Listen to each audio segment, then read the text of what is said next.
Hello, my friends. Today I have a lot of bad news to share. Unfortunately, the situation continues to change, but not in Ukraine's favor. Let's start with Belarus, which is preparing for an offensive. An operational tactical group B is gathering in the border areas of Belarus. Belarus is amassing a significant amount of equipment at the Ukrainian border, including tanks, BMPs, and more. Notably, this is the first time we've seen them marked with the letter V. Of course, today many are trying to reassure us, saying that an offensive from Belarus is impossible, but a few months ago they were saying the same thing about a Russian invasion on the Kharkiv region, and it happened. So we can't afford to ignore what's happening at the Belarusian border today. The build-up of equipment is ongoing, and with this new marking, there is a possibility that movement along the front line could begin here soon. In the Kursk direction, this region has stabilized. The Russians haven't reported any new offensive actions by the Ukrainian forces, and the front line has remained unchanged for 3 days now. Additionally, Siversk reported that Ukraine controls 100 Russian settlements and 1,294 square kilometers. In the Kharkiv direction, the Russians haven't launched any new assaults, and only shelling has been reported. However, in Vovchansk, the fighting continues, and the Russians are still holding out hope for success. They are pulling in more reserves, and the attacks haven't stopped. But despite this, the front line has remained unchanged over the past 24 hours. But the most critical developments are happening in the Pokrovsk direction. Here, the Russians are advancing daily. Today, it was confirmed that the Russians have almost completely taken control of Novohorodivka, advancing another 1 kilometer and 900 meters. They have also captured Marinivka, moving approximately 1 kilometer and 600 meters further, and have secured positions in Krutый Yar and Krasny Yar, pushing forward by another 1 kilometer and 300 meters. Nearly half of Grodivka is now under Russian control, and the assaults continue.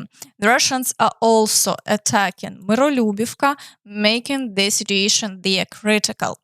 Further south, they have advanced 4 kilometers and 500 meters towards Ukrainsk, capturing part of the village of Memrik, though some reports suggest that they have taken full control of it. Kalinove, Meanwhile, Kalinova has also fallen completely under Russian control, and the situation for Karlivka is now dire. Its capture seems to be a matter of days. As we can see, the Russian advance has accelerated, and they are doing everything they can to expand their territory, aiming to move further towards Pokrovsk. Today, the Russians are practically on the outskirts of Seledove, with just about 1.5 kilometers remaining. Some reports indicate that fighting for Seledove has already begun, while others suggest that the Russians are amassing reserves.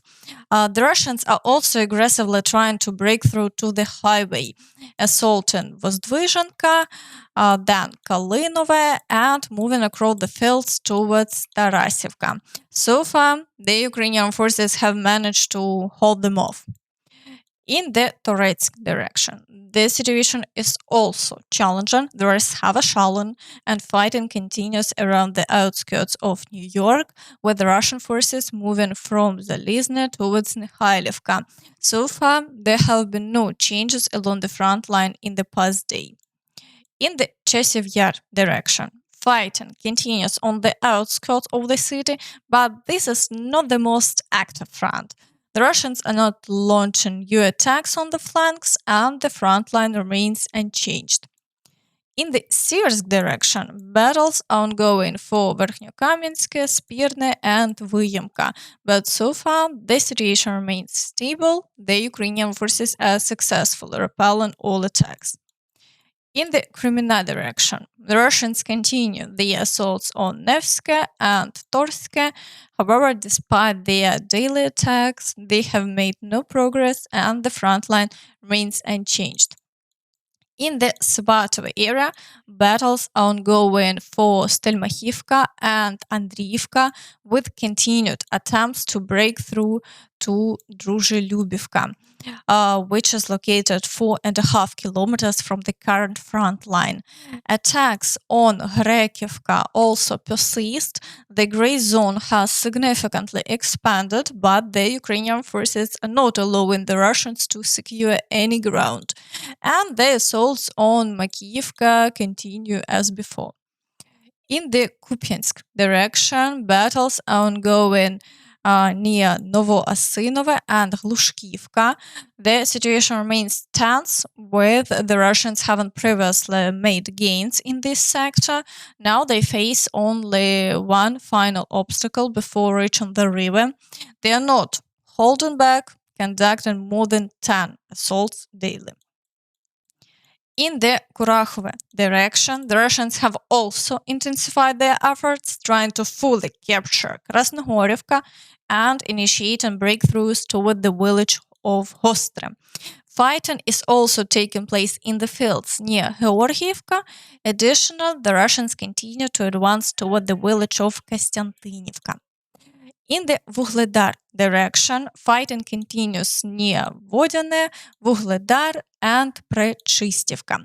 Shelling is reported along the entire front line, but there have been no changes, and the Ukrainian forces are successfully repelling all attacks.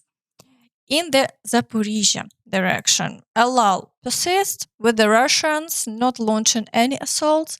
The Ukrainian forces have also not initiated a counteroffensive, although the Russians continue to claim that a Ukrainian offensive is imminent.